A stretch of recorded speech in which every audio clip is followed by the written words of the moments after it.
Hi there, welcome to week 2 of hybrid remote learning with Miss Air. I'm currently in the classroom recording this lesson for you. Some of you will be coming later in the week next week, some will be coming earlier, so I wanted to make sure that everyone had access to all of our resources.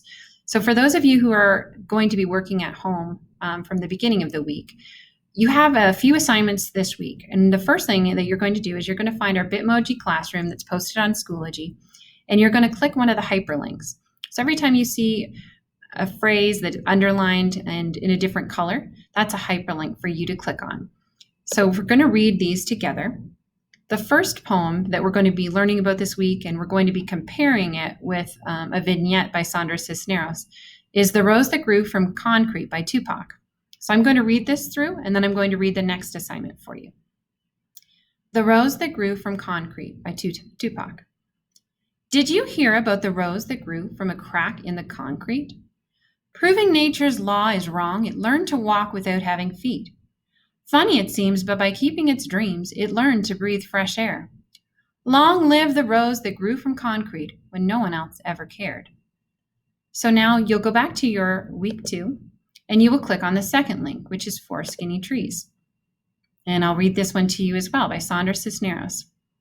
4 skinny trees. They are the only ones who understand me. I am the only one who understands them.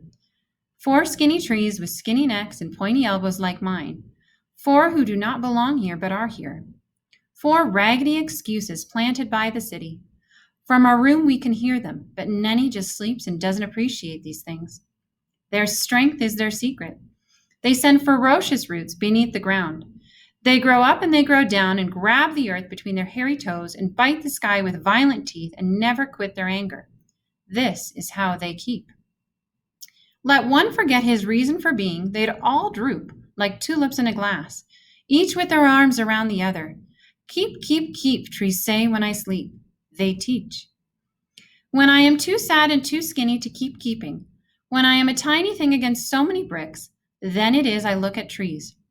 When there is nothing left to look at on this street. 4 who grew despite concrete. 4 who reach and do not forget to reach. 4 whose only reason is to be and be.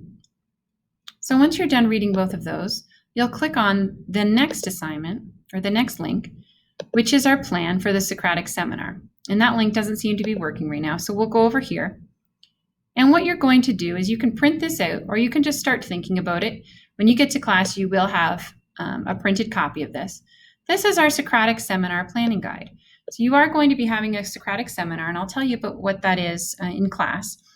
But what you need to do in the meantime is just read through those works of writing, absorb them, think about them, think about how they're the same, think about how they're different when it comes to theme.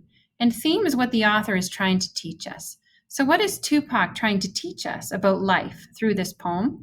What is Sandra Cisneros trying to teach us through her vignette?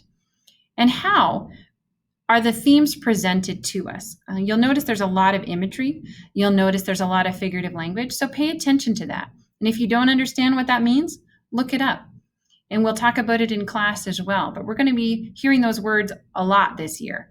So I want you to be thinking about what each of those things mean and how they're similar. The theme is similar. How the figurative language shows the theme. How imagery shows the theme in these works of writing. And what you're going to do is you're going to put a quotation. So that's a line from the actual poem or vignette. And you're going to put one from the poem and one from the vignette. And then you're going to analyze it. So you're going to tell me what each quotation, what each line means, not only to you, but to the rest of the poem. So think about the poem as a whole as you're analyzing it. What is each author trying to say about life? And how is that shown in each?